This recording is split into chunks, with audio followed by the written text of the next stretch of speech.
U ovom kratkom videu ću vam pokazati kako da se riješite žohara, miševa, štakora, ali i drugih štetočina na prirodan način bez kemikalija. Pokazat ću vam dva načina, stoga svakako ostanite do kraja videa. Žohari su štetni insekti koji mogu ozbiljno ugroziti zdravlje. Oni prenose bakterije, viruse i alergene, što može izazvati alergijske reakcije i pogoršanje astme. Osim što kontaminiraju hranu i površine izmetom, predstavljaju i rizik od trovanja i širenja bolesti. Brzo se razmnožavaju što otežava njihovo suzbijanje, a zbog sposobnosti preživljavanja tjednima bez hrane i vode, ključno je održavati dom čistim.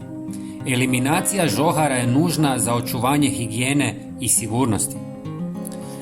Usitnite jedan lovorov list i jednu žlicu mente, jer se na taj način puno brže oslobađaju sastojci u vodu.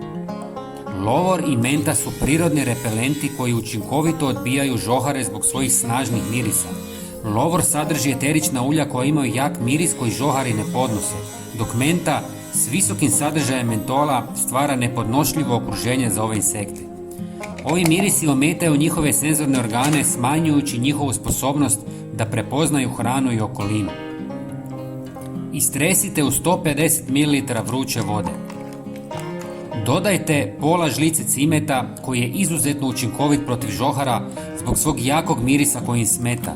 Ovaj začin sadrži spojeve koji ometaju osjetila žohara, čineći prostor manje privlačnim za njih. Žohari ne podnose miris cimeta, što im otežava pronalaženje hrane i skrivanje, pa se prirodno udaljavaju od mjesta gdje je cimet prisutan. Dodajte 150 ml bijelog octa koji uništava njihove tragove feromona koji ih vode do hrane iz krovišta, čineći ih zbunjenima i smanjujući vjerojatnost da se vrate. Osim toga, ocat dezinficira sve površine koje su kontaminirali žohari ili glodavci. Ostavite sve da odstoji par sati i zatim procijedite kroz gazu kako biste dobili čistu tekućinu.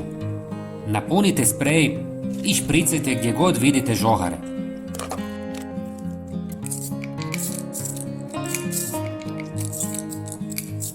Druga metoda je da pomiješate jednu žlicu meda i jednu žlicu sode bikarbone te dobro izmiješate.